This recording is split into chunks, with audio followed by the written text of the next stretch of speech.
Dans Dreamweaver, l'ajout de texte peut se faire de plusieurs manières. La méthode d'insertion directe, c'est-à-dire on écrit simplement dans la zone de création. Dreamweaver écrit automatiquement le texte dans la balise body. La méthode de copier-coller simple que nous avons déjà utilisée précédemment. Depuis un texte donc enregistré au format texte seulement et ouvert dans le bloc-notes ou bien un éditeur de texte simple. On copie et on colle ce texte facilement dans Dreamweaver. Notez que cette méthode présente parfois des problèmes lorsque l'on copie des textes qui sont issus du logiciel OpenOffice ou Word. Je vais ouvrir le logiciel OpenOffice avec un texte. Voici un texte ouvert dans le logiciel OpenOffice. Je vais tout sélectionner, puis copier, CTRL-C, ou bien depuis le menu édition, copier. De retour dans Dreamweaver, je supprime le mot que je viens d'écrire, et je colle.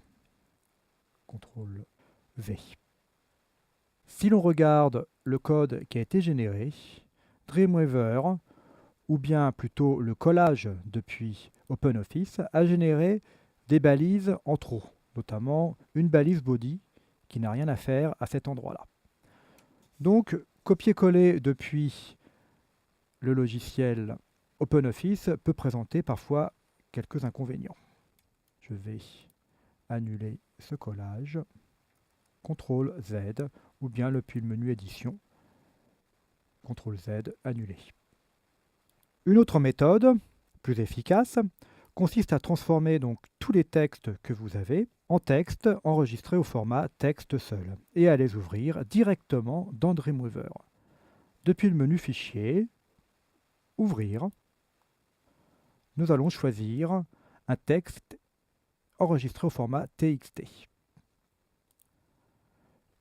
Petite parenthèse, lorsque vous enregistrez au format TXT, depuis le bloc-notes par exemple, choisissez bien le bon encodage des textes.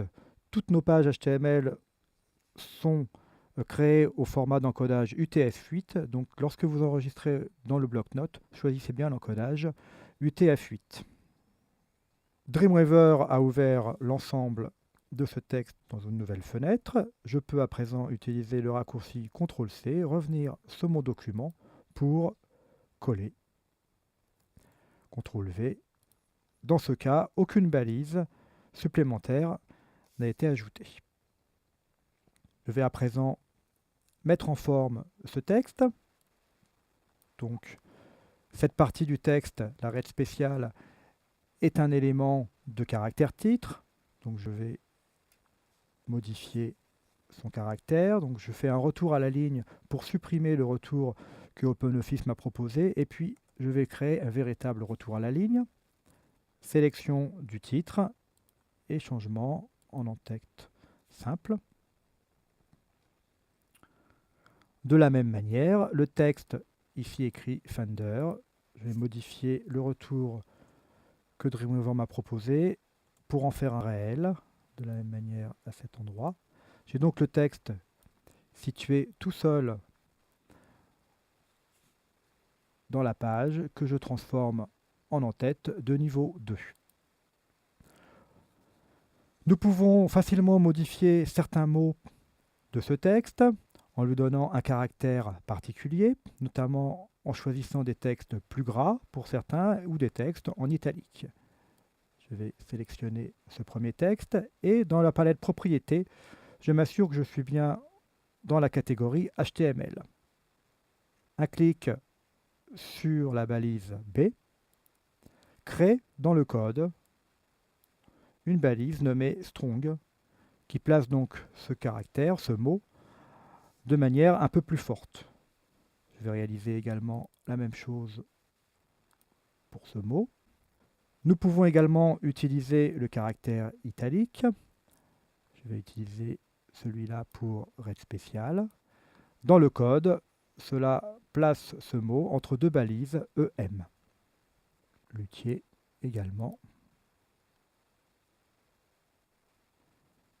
Clapton.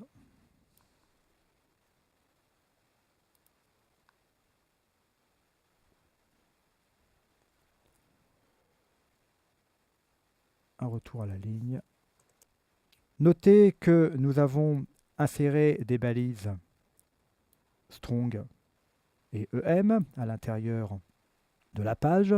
Vous ne devez pas utiliser ces balises strong ou EM pour spécifier un caractère graphique particulier, puisque de toute façon, à l'intérieur de ces balises, nous pourrons modifier facilement avec une feuille de style la couleur, la forme ou bien le caractère même du mot. Donc pour l'instant, les balises strong et EM ont donné du texte gras ou bien italique, mais ce ne doit pas être un critère de choix. Vous devez simplement utiliser les balises strong ou EM, donc B ou I, uniquement sous un point de vue sémantique, c'est-à-dire par rapport au sens que prend l'intérieur de la balise, donc par rapport au sens que prennent les mots Brian May, ou bien Queen, ou bien Red Special. Vous ne devez donc surtout pas les utiliser pour donner un caractère graphique particulier.